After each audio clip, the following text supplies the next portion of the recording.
नमस्कार सर्व प्रेक्षकांना जय महाराष्ट्र। मी प्रशांत सागवेकर। या विशेष बातमीपत्रामध्ये तुम्हा सगळ्यांचं स्वागत।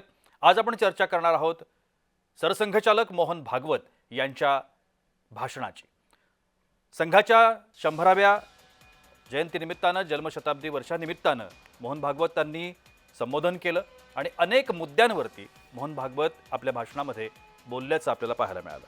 अनेक महत्त्वाचे मुद्दे होते, त्यातला सगळ्यात महत्त्वाचा मुद्दा भारतीय संस्कृती आणि परंपरेचं रक्षण हिंदूंनीच केलंय आणि हे हिंदू राष्ट्र आहे याचा उल्लेख मोहन भागवतांनी आपल्या भाषणामध्ये केलाय। दोन गोष्टी, ज्या वेळेला एका बाजूला त्यांनी हिंदू राष्ट्र म्हणून या सगळ्याचा उल्लेख केला, दुसरीकडे त्यांनी स्पष्टपणे असं म्हटलं सरसंघ चालक मोहन भागवत आहेत आणि त्यांनी असं वक्तव्य केलेलं आहे की संघ कोणत्याही पद्धतीचा जातीभेद धर्मभेद मानत नाही। सरसंघचालक मोहन भागवत यांनी आपल्या या संपूर्ण भाषणामध्ये सरकारचा जनतेशी सुसंवाद नसेल तर असंतोष जन्मतो असं देखील म्हटलं। मात्र सध्या असंतोष व्यक्त करण्याची पद्धत चुकीची असल्याचं देखील त्यांनी म्हटलंय।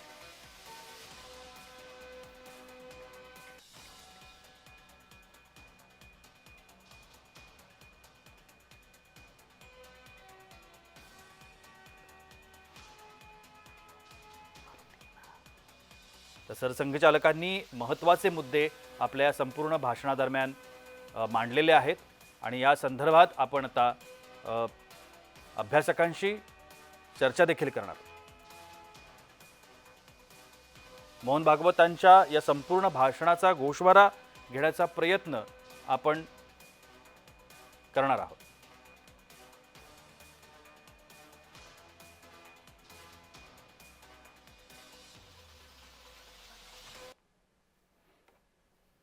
आपण या सगळ्या संदर्भात अधिक माहिती घेण्याचा प्रयत्न करणार आहोत, चर्चा करण्याचा प्रयत्न करणार आहोत। माझ्यासोबत आता राजकीय अभ्यासक विनायक आंबेकर आहेत, तशाच पद्धतीनं बालाजी पांडे सुद्धा आहेत। आपण या सगळ्यांशी बोलण्याचा प्रयत्न करणार आहोत। विनायक आंबेकर यांना माझा पहिला प्रश्न आहे। आंबेकरजी, आपण पाहिलं की आज मोहन भागवतांनी अनेक विषयांवरती प्रकाशझोत टाकण्याचा प्रयत्न केला, संघाचा दृष्टिकोन सांगण्याचा प्रयत्न केला, गेल्या 100 वर्षात संघानं काय केलं हे सुद्धा सांगण्याचा प्रयत्न केला। आपण या सगळ्याकडे कसं पाहता? मोहन भागवत हे राष्ट्रीय स्वयंसेवक संघाचे एक 6वे सरसंघचालक तर आहेतच, परंतु माननीय मोहनजी हे संघातल्या प्रागतिक विचाराचे प्रतिनिधित्व करतात किंवा रादर त्यांनी संघाला प्रागतिक विचारांच्या दृष्टीने दिशेने नेण्याचा प्रयत्न केलेला आहे। त्यांनी आज संघाच्या शताब्दी पूर्ती समारोहाच्या निमित्ताने या 100 वर्षाचा आढावा घेण्याचा जो प्रयत्न केला तो अतिशय उद्बोधक आणि चांगला होता। आपण जर पाहिलं तर 1925 साली सुरू झालेली ही संघटना आज एका विशाल वटवृक्षाच्या सारखी वाढलेली आहे आणि विशाल वटवृक्ष ही उपमा त्याला योग्य बसते, कारण या विशाल वटवृक्षाला या 100 वर्षाच्या काळामध्ये समाजाच्या विविध स्तरामध्ये पसरलेल्या सुमारे 50हून अधिक संघटना, ज्यांना आपण पारंब्यांची उपमा देऊ शकतो, या वटवृक्षाच्या विस्तारामध्ये माननीय मोहनजींची अतिशय महत्त्वाची भूमिका आहे। त्यामुळे त्यांनी जे विचार मांडले ते नेहमी स्पष्ट वक्ते म्हणून प्रसिद्ध आहेत। त्यांची भूमिका ही एका राष्ट्राच्या पालकत्वाची आहे, कारण या राष्ट्रातल्या सर्वात मोठ्या अशा स्वयंसेवी संघटनेचे ते प्रमुख आहेत। त्यामुळे ते कुठल्याही बाजूनी बोलत नाहीत, ते बोलताना नेहमी आपल्या याच्यामध्ये समानता ठेवतात आणि त्यामुळे सरकारला उद्देशून त्यांनी जो एक असं वाक्य उच्चारलं किंवा नक्कीच। समाजामध्ये जर कुठे असंतुष्टता मला मला निर्माण याच झाली संदर्भात तर मकरंद त्याचे मुळेंशी बोलायचं आहे। मकरंद प्रतिनिधित्व मुळेजी, त्याचा आपण आंबेकर सरांनी सुद्धा आता आपल्याला या सगळ्या गोष्टीतला ओहापोह आणि त्यांच्या बोलण्यातले जे महत्त्वाचे मुद्दे होते त्या सांगण्याचा प्रयत्न केला। एक अभ्यासक म्हणून मकरंदजी, तुम्ही या सगळ्याकडे कसं पाहता? नमस्कार. जय महाराष्ट्राच्या सगळ्या टीमला, तुम्हाला सगळ्यांना आणि प्रेक्षकांना विजयादशमीच्या हार्दिक शुभेच्छा। धन्यवाद, आपल्यालाही शुभेच्छा। असं आहे की यंदाचं भाषणाकडे अधिक लक्ष आहे किंवा त्याची अधिक चर्चा आहे, कारण ते शताब्दी पूर्तीच्या किंवा शताब्दीच्या संदर्भातलं असल्यामुळे महत्त्वाचं आहे। बरोबर। पण दरवर्षी विजयादशमीला जे संघाचं अशा प्रकारचं बौद्धिक संघाच्या परिभाषेत ज्याला म्हणतात जाहीर भाषण होतं, ते तितकंच महत्त्वाचं असतं। साधारणपणे एवढ्याकरता महत्त्वाचं असतं की सरसंघचालक दरवर्षी अशा प्रकारे नागपूर येथून जेव्हा जाहीर भाषण करतात तेव्हा थेट जे नियमित स्वयंसेवक आहेत, जे संघाच्या कामाशी प्रत्यक्ष अप्रत्यक्ष जोडले गेलेले आहेत, त्यांच्याकडनं थेट अपेक्षा व्यक्त केल्या जातात. त्यांच्या समोर वर्षभराचा एक रोडमॅप असतो आणि काय अपेक्षित आहे आपल्या कार्य विस्ताराकरता आणि आपण जी तत्व उद्दिष्ट घेऊन पुढे जातो त्याच्याकरता त्याची अपेक्षा व्यक्त केली जाते. आणि त्याच वेळी समाजाला आवाहन केलं जातं की अशा प्रकारे संघ आणि संघाच्या विविध संस्था संघटना कार्यरत आहेत, आपल्या आवडीचं काम निवडा आणि त्या कामात सहभागी व्हा. आता त्याचा दुसरा अर्थ असा आहे की संघाचीच मकरंदजी, तुमचा आवाज ऑडिओ हा डिस्टर्बन्स आहे त्याला, आणि नीट ऐकायला येत नाहीये तुमचं म्हणणं. थोडंसं तुमच्या ऑडिओवरती काम करायला लागेल. मी टेक्निकल टीमला सांगितलंय. मी पुन्हा तुमच्याकडे येतो. तोपर्यंत आपण बालाजी गाडे यांचं मत ऐकूया, जे प्रवक्ता आहेत काँग्रेसचे. बालाजी गाडे, आपण आत्ता मोहन भागवतांचं भाषण ऐकलंच असेल. अनेक मुद्द्यांवरती भागवत आज बोललेले आहेत. आपण या भाषणाकडे आणि मोहन भागवतांनी मांडलेल्या मुद्द्यांकडे कशा पद्धतीनं पाहताय? सगळ्यात महत्वाचं की संघाला आज जे 100 वर्ष पूर्ण झालेले आहेत. आज महात्मा गांधीजींची जयंती आहे, विजयादशमी आहे. आणि या 100 वर्षामध्ये भागवतांच्या भाषणामध्ये आम्ही काय केलं, जे काही ते बोलत होते, जी. तर 100 वर्षामध्ये देशाच्या उभारणीमध्ये RSSचं कुठलंही योगदान नाहीये.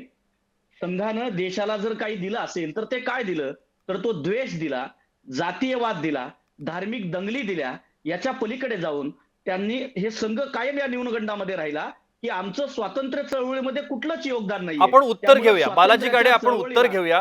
एक मिनिट थांबवतो, उत्तर घेऊया फक्त. आपण उत्तर घेऊया. तुमचा मुद्दा कळला.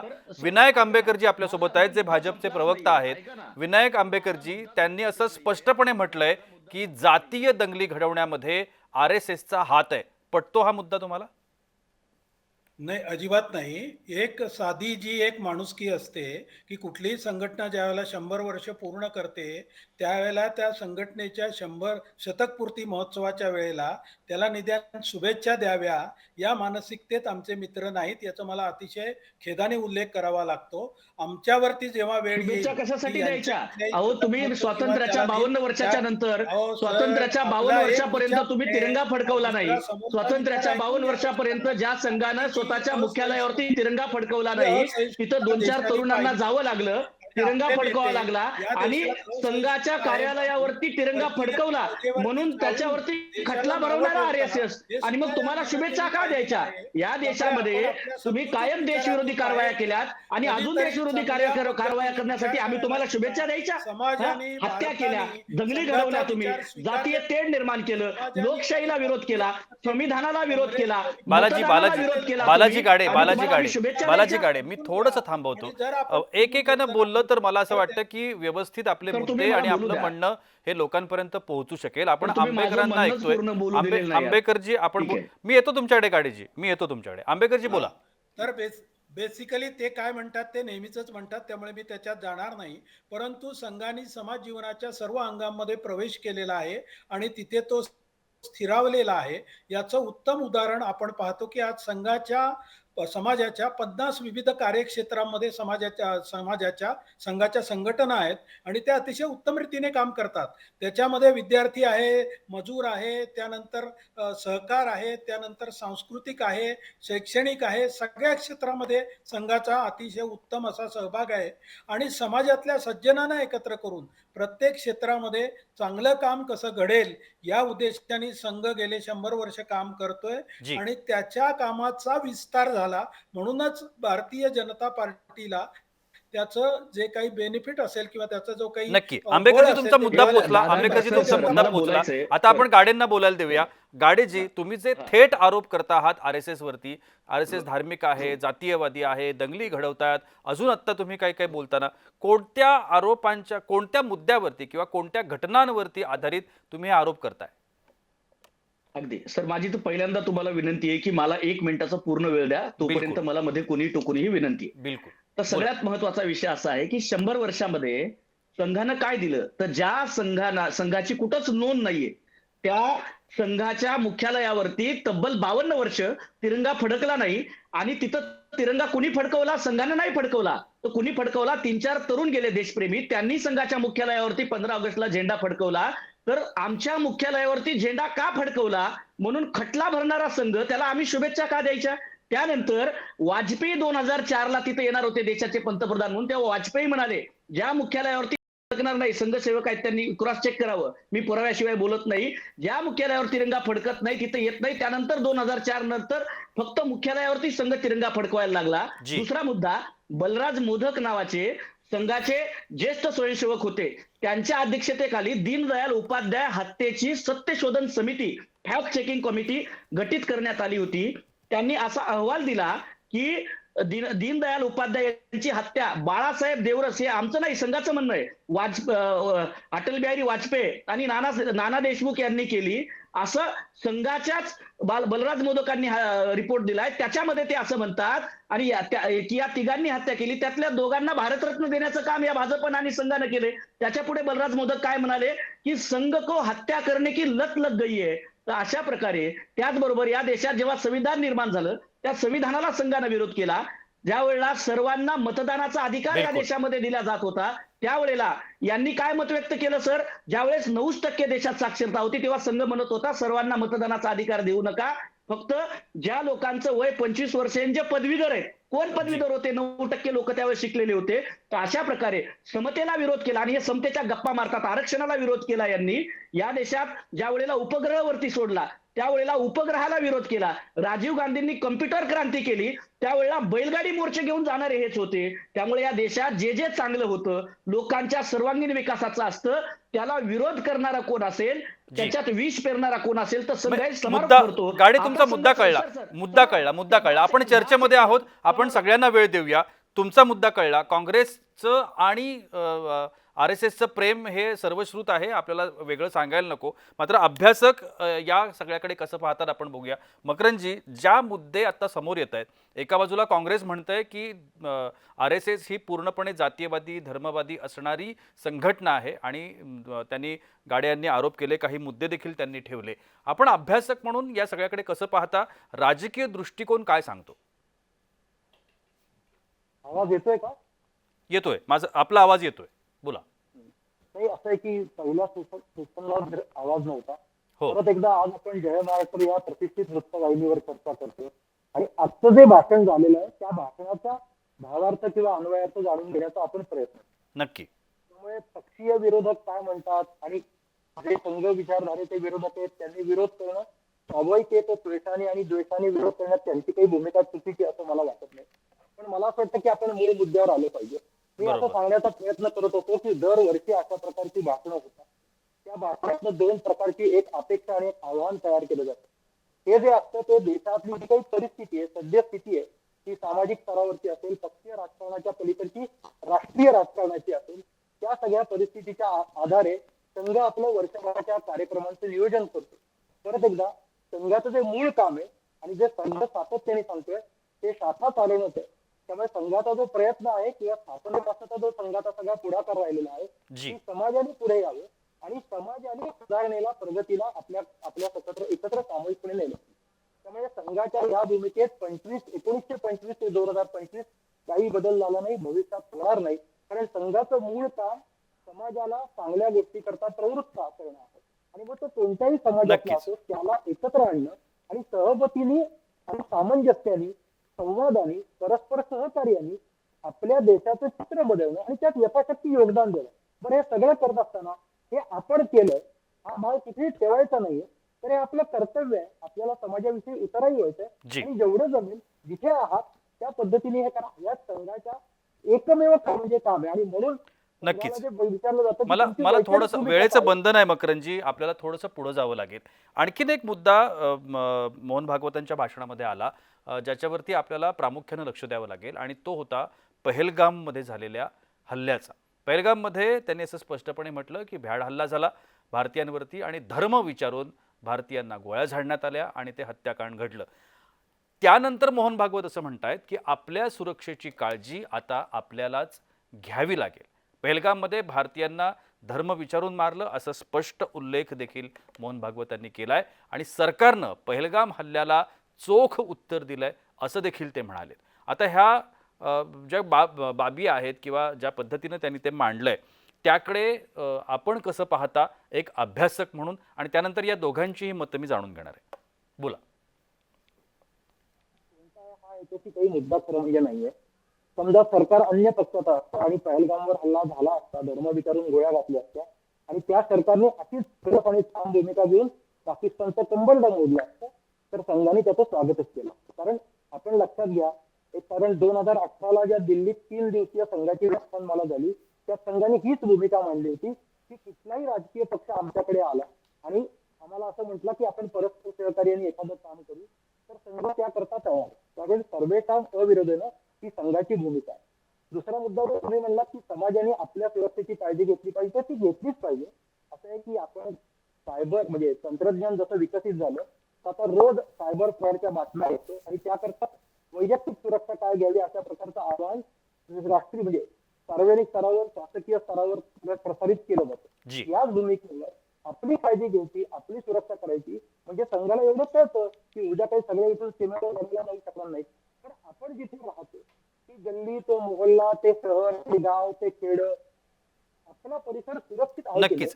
नाही? मी आपलं थोडासा परिसर तुमचा सुरक्षित पुन्हा आहे. एकदा मला ऑडिओचा वाक्य प्रॉब्लेम पूर्ण करू यायला द्या. लागलाय. पुन्हा एकदा ऑडिओ तुमचं बोलणं स्पष्टपणे कळत नाहीये.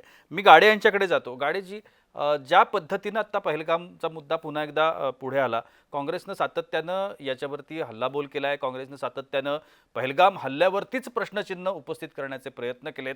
आज भागवतांनी जे म्हटलंय त्याकडे तुम्ही सगळेजण कशा पद्धतीनं पाहताय? यामध्ये सगळ्यात महत्वाचा विषय असा आहे की मोहन भागवतांना मोदीजींचं कौतुक करता यावं असं काही त्यांनी केलेलंच नाहीये. त्यामुळे त्यांची मजबुरी आहे, कारण त्यांच्याकडं देशातील आणि त्यांनी हे मान्य केलंय की केंद्रामध्ये बसलेलं मोदी सरकार हे इतकं नाकर्त आहे की देशामध्ये घुसून अतिरेकी भारतीयांना मारत आहेत आणि तरी देखील हे सरकार काहीही करू शकत नाही. उलट, आणि ते काय म्हणाले त्याचा तर खरं तर मला आक्षेप आहे या वाक्यावरती, कारण यांना ते म्हणाले की देशातील लोकांनी स्वतःची रक्षा स्वतःच केली पाहिजे. खरं तर लोकशाही आणि संघाचा काही संबंध नाहीये. लोकशाही व्यवस्थेमध्ये लोक सरकार नियुक्त करतात स्वतःच्या विकास आणि संरक्षणासाठी, आणि ती सरकारची सर्वस्वी जबाबदारी असते. आणि जर म्हणजे उदाहरणार्थ इंदिराजी जर 71 साली म्हणाल्या असत्या की आता भारत पाकिस्तान युद्ध होणार आहे आणि आता लोकांनी स्वतःची जबाबदारी स्वतः घ्यावी, असं चाललं असतं का? असं अजिबात चालत नाही. या देशातली लोक विविध टॅक्सच्या माध्यमातून सरकारला पैसे देतात आणि सरकारला निवडतात की तुम्हाला आमचं रक्षण करायचंय. आणि त्यामुळं पहलगाम हल्ल्यामध्ये, समारोप करतो सर, पहलगाम हल्ल्यामध्ये मोदी सरकार हे पूर्ण अपयशी ठरलेलं आहे. डोनाल्ड ट्रम्प हे जवळपास 40 वेळा म्हणालेत की ते मी युद्ध थांबवलंय. हे इतके कमकुवत केंद्रातलं सरकार आहे. त्यापुढे जाऊन मी सांगतो की रामचंद्रांचं यांना काही घेणं देणं नाही, प्रभू रामचंद्रांचं यांना फक्त नथुरामांचं घेणं देणं आहे. त्यामुळे यांना देशाची सुरक्षा, त्याचबरोबर देशातील लोकांचा विकास हे काहीच कळत नाही. तर यांना फक्त आणि फक्त काय कळतं तर जातीय दंगली. समारोपाला मला इतकं सांगायचं, आज विजयादशमीच्या दिवशी मला संघाला इतकंच सांगायचंय. संघ स्वयंसेवक म्हणाले आम्हाला शुभेच्छा का देत नाही. मी इतकंच तुम्हाला सांगतो की आज विजयादशमी आहे. विजयादशमीच्या दिवशी रावणाचं दहन केलं जातं आणि गेल्या 100 वर्षापासून भारतामध्ये लोकांच्या शांततेत विष पेरणारा संघ नावाचा रावणाचं काय करायचं हे देशातील लोकांना विजयादशमीच्या विनायक आंबेकरजी, थेट आरोप आहे, प्रवक्ता आहात, काय सांगाल? हा आरोप मान्य आहे? काँग्रेसला जी विकृती झालेली आहे त्याचं उत्कृष्ट उदाहरण गाडे साहेबांनी दिलं. ते म्हणतात, आता ऐका गाडे साहेब, अजिबात गाडे साहेब मध्ये ऐका, बोलू आता नका. गाडे साहेब ऐका, गाडे साहेब उत्तर तर ऐका, गाडे साहेब उत्तर ऐका. साहेब ऐकायला शिका, मध्ये बोलू नका. बोला. तर उत्तर ज्या द्या, उत्तर. सरकारला स्वतःच्या पंतप्रधानांना 1984 साली सुरक्षा देता आली नाही, त्यांच्याच सुरक्षा रक्षकांनी ज्यांच्या माजी पंतप्रधानांची दुर्दैवी हत्या केली, त्यांनी पहलगाम हत्येवरती बोलावं की बाहेरून अतिरेकी येऊन देशात गुन्हे करतात. हे इतकं विकृत आहे की त्यांची लेव्हल ऑफ IQ काय आहे ही आता त्यांनी जनतेला दाखवून दिली. त्यांना सोडून देऊ सर आपण. आमच्या पंतप्रधानांनी देशासाठी गाडेची ऐका. नेतृत्वाखाली जी प्रगती केलेली आहे ती अतिशय विलक्षण आहे. आणि जे आता म्हटलं गेलं की भाजपने काहीही काम केले नाही, इंदिरा गांधींनी फक्त गरिबी हटाव अशी घोषणा दिली, ज्याच्या मागे काहीही प्रोग्राम नव्हता. परंतु आमच्या दीनदयाळजी उपाध्याय यांनी जे काही गरीब कल्याण अंत्योदयाच्या योजना मांडल्या, त्या योजनांना पंतप्रधान तुम्ही नथुराम गोडसे त्या या देशाला योजनांना दिला. तुम्ही या आपले देशाला नथुराम पंतप्रधान गोडसे नरेंद्र दिला. मोदी तुम्ही या देशाला देशातला पहिला प्रत्यक्षात आतंकवादी नथुराम आणलं. गोडसे गेल्या गेल्या 5 वर्षामध्ये तुम्ही या जो देशाला काही देशातला म्हणजे पहिला 1914 आतंकवादी ते गोडसे दिला. आज 1921 महात्मा गांधीजींची जयंती आहे 2014 आणि ते आज 2021 तुमच्या या पापाचा गळा काळामध्ये भरलेला आहे. आज पंतप्रधान विजयादशमी मोदींनी आणि जो महात्मा काही गांधीजींची सुंदर जयंती असा आहे. गरीब या देशातली कल्याणाचा जनता अंत्योदयाचा रावणासारखं कार्यक्रम राबवला, संघाचं येणाऱ्या त्याला या काळामध्ये दुनियेत दहन तोड करेल नाही. आणि एका लोकशाहीसाठी तुम्हाला वर्षभरामध्ये संघाचं दहन 52 करणं कोटी गरजेचं लोकांना आहे. त्यांनी हे देशातल्या देशाच्या लोकांना मूळ कळलेलं आर्थिक आहे. व्यवस्थेशी जोडलं, याचं जगभरातल्या समजदार लोकांनी अतिशय कौतुक केलेलं आहे. त्यामुळे जे गरीब कल्याणाचं, अहो, का थापा मारताय अंत्योदयाचं, तुम्ही? महात्मा थापा गांधींच्या मारू नका. कल्पनेतलं, त्यानंतर पंडित दीनदयाळजींच्या महात्मा कल्पनेतलं जे काम होतं ते मोदींनी इतकं सुंदर कुणीही केलं नाही, याची भागवतांनी तुम्हाला वेळोवेळी याच्यावरती आपल्या बोलायचंय. भाषणामध्ये दखल घेतलेली आहे आणि भागवतांनी या नरेंद्र मोदींचं कायम कौतुक केले. भागवत एवढंच म्हणतात की नरेंद्र मोदी हे राजकीय क्षेत्रात काम करतात, ते संघप्रचारक आहेत, त्यांनी तिथे काय करावं हे मी सांगत नाही आणि आमचं काम आमचं चालू असतं. मगाशी ते बोलताना असं म्हटले, संघ ही अनरजिस्टर्ड संस्था आहे. अरे तुम्हाला लाज वाटली पाहिजे. तुमच्या रजिस्टर्ड संस्थेला तुम्ही एका गांधी कुटुंबाला विकलंय आणि आम्ही अनरजिस्टर्ड संस्था आहोत, पण आम्ही भगव्या ध्वजाशी तुम्ही जरा आजपर्यंत भाषा ऐका ना. ही एकनिष्ठ आहोत. संघाची शाखा तुम्हाला नाहीये. शरम भाषा वाटली तोंड पाहिजे सांभाळून गाडे साहेब वापरा. की तुम्ही लाजा एका वगैरे काढू नका. लाज संपूर्ण तुम्हाला वाटली पाहिजे. 150 तिरंगा वर्ष फडकवला नाही परंपरा तुम्ही. असलेला तुम्ही पक्ष ब्रिटिशांचे एका पेन्शन इटालियन खाल्ले. लाजा नेतृत्वाखालच्या तुम्हाला वाटल्या पाहिजे. गांधी गांधी फॅमिलीला हत्या पूर्ण करणाऱ्या विकलाय गोडसेला उरावर आणि घेऊन तो तुम्ही आज फिरता. बाहेरच्या लाजा देशाची तुम्हाला वाटल्या पाहिजे. भारतामध्ये या दलाली देशातल्या करतोय. तुम्हाला शरम आली पाहिजे एका की तरी पब्लिक संघटनेवरती व्यासपीठावर तुमच्या येऊन तिरंगा असं फडकतो बोलताना का? या संघ हा देशामध्ये अनरजिस्टर्ड शेतकरी आहे, मरतोय. याचा आम्हाला कुठे संघ अभिमान आहे. तुमचा? या संघ देशातला आम्ही शेतकरी चालवतो, मरतोय. संघ आमच्या कुठे पैशाने तुमचा? चालवतो, ब्रिटिशांचे आम्ही परकीय तळवे शक्तीकडून टाकणारा संघ आहे. पैसे तुम्ही घेत तुम्हाला नाही. लाजा वाटल्या त्यामुळे पाहिजेत. तुम्ही तोंड आमच्यावरती सांभाळून अशा बोलायचं. प्रकारचं काही बोलण्याचं कारण नाही, तुमची लायकी नाही. मी तुम्ही दोघांनाही तुमचा थोडंसं पक्ष बघा. दोघांनाही संघाचं थोडंसं काम थांबवतो. अविरत मी चालू आहे. दोघांचेही मुद्दे पटले. दोघंही आपापल्या जे त्यांच्या संस्था आहेत म्हणा किंवा त्यांच्या ज्या संघटना आहेत त्या संघटनांची भूमिका मांडण्याचा प्रयत्न करत आहात. मी अभ्यासक मकरंदजी तुमच्याकडे येणार आहे. त्या दोघांनी ज्या पद्धतीनं आता एकमेकांवरती आरोप केलेत, एकमेकांवरती ज्या काही घटना घडून गेल्यात त्या संदर्भात त्यांचा बोलण्याचा प्रयत्न आहे आणि आपली भूमिका मांडण्याचा ते प्रयत्न करतायत. मात्र दुसरीकडे आपण जर आजची देशाची स्थिती बघितली सगळ्याच गोष्टीनं, एका बाजूला नैसर्गिक आपत्ती येते आणि दुसऱ्या बाजूला अशा पद्धतीनं एक राजकीय अशांतता देशामध्ये असल्याचं चित्र निर्माण करण्याचा प्रयत्न केला जातोय म्हणूया किंवा तशा पद्धतीचं चित्र आहे असं म्हणूया. आपण या सगळ्याकडे कसं पाहता?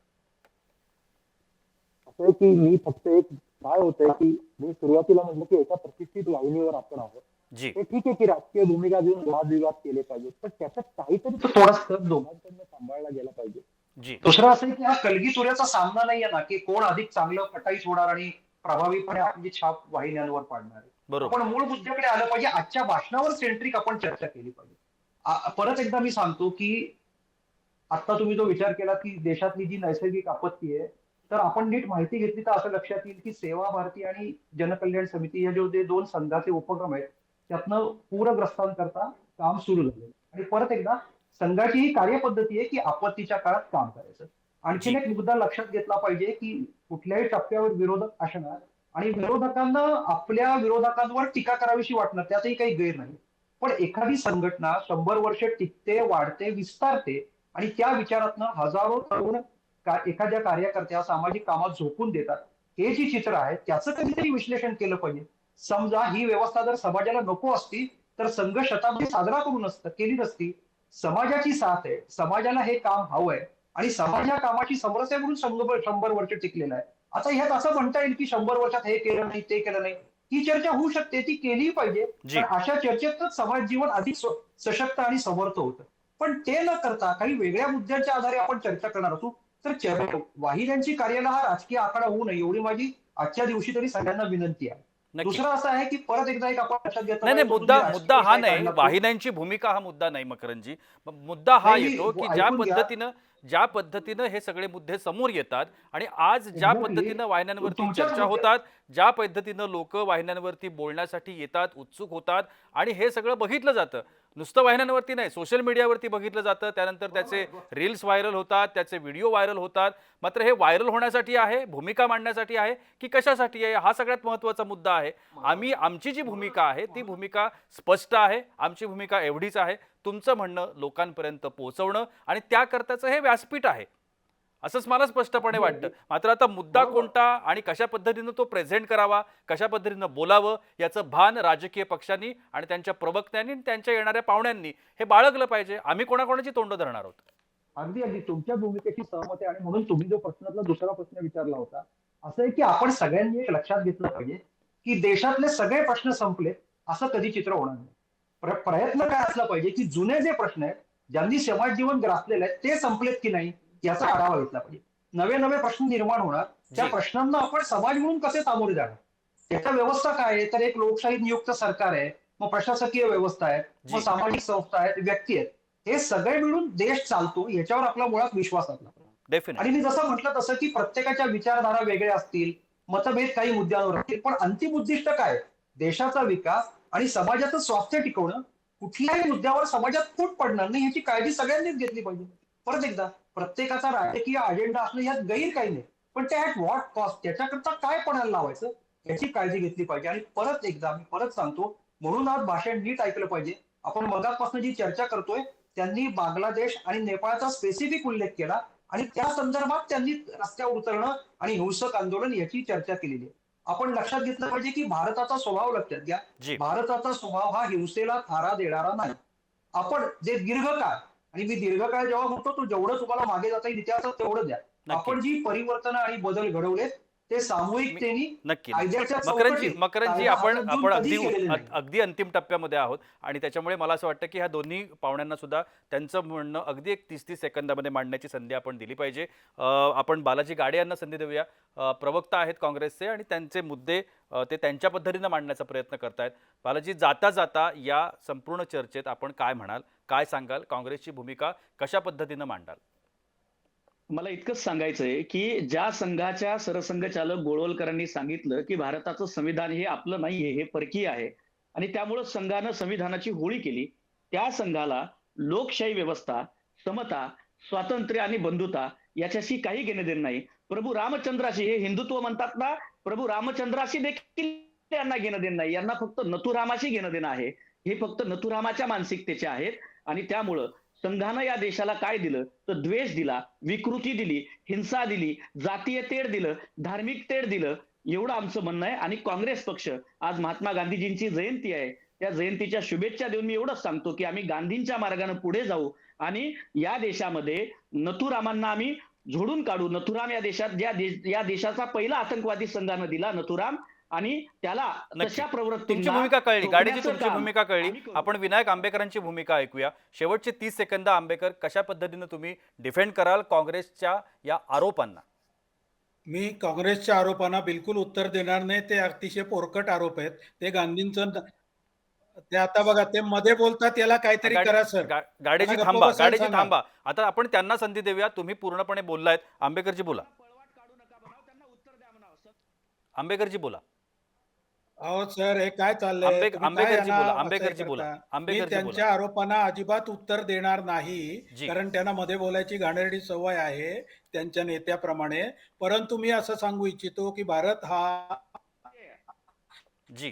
काँग्रेसच्या काळामध्ये 11वी अर्थव्यवस्था होती, आता 4थ्या क्रमांकापर्यंत पोहोचलाय आणि 2030 साली भारत जगातली 3री मोठी अर्थव्यवस्था होईल, हे जगातल्या सर्व आर्थिक एजन्सी सांगतात. एक कृपया लक्षात घ्या, नरेंद्र मोदींच्या काळामध्ये देशामधली झालेली सर्वांगीण प्रगती ही मतदारांना पसंत आहे, म्हणून नरेंद्र जी. मोदींना नेहरू गांधी घराण्याच्या नाही, ती बाहेरचा फक्त तुम्हाला तिसऱ्यांदा दिसते. बनलेला नक्की, नक्की, दुसरा नक्की, पंतप्रधान नक्की, बनण्याची नक्की. संधी वेळेचं मिळालेली बंधन आहे, वेळेचं बंधन आहे. मी यानंतर जनतेने सगळ्या तीनही नरेंद्र पाहुण्यांचे, आंबेकरजी तुमचे, मकरंद मुळेजी तुमचे आणि बालाजी गाडे तुमचे, आम्ही तिघांचेही मी अगदी मनापासून आभार मानतो. तुम्ही येऊन आपल्या भूमिका स्पष्टपणे या ठिकाणी मांडलेत. आज RSSची जन्मशताब्दी आहे, त्यानिमित्तानं आपण ही चर्चा घडवून आणली. मात्र यातला जो सगळ्यात महत्त्वाचा मुद्दा आहे तो म्हणजे समाज हिताचा, जो आपण सगळ्यांनी कायम लक्षात ठेवला पाहिजे. एकीकडे आज महाराष्ट्राचं जर आपण विचार केला तर नैसर्गिक आपत्ती आहे आणि या नैसर्गिक आपत्तीतून शेतकरी राजा, बळीराजा बाहेर पडण्याचा प्रयत्न करतोय. सरकार सर्वतोपरी मदत करण्याचा प्रयत्न करतंय. समाज सर्वतोपरी मदत करण्याचा प्रयत्न करतंय. मात्र ज्या संघटना आहेत, मग ते RSS असेल, BJP असेल, शिवसेना असेल, काँग्रेस असेल, या सगळ्या लोकांनी पहिल्यांदा समाज हित पाहिलं पाहिजे, समाजाचा साठी म्हणून काम केलं पाहिजे आणि त्यानंतर बाकीचं राजकारण हे आहेच. या चर्चेत तुर्तास इतकंच. जय महाराष्ट्र.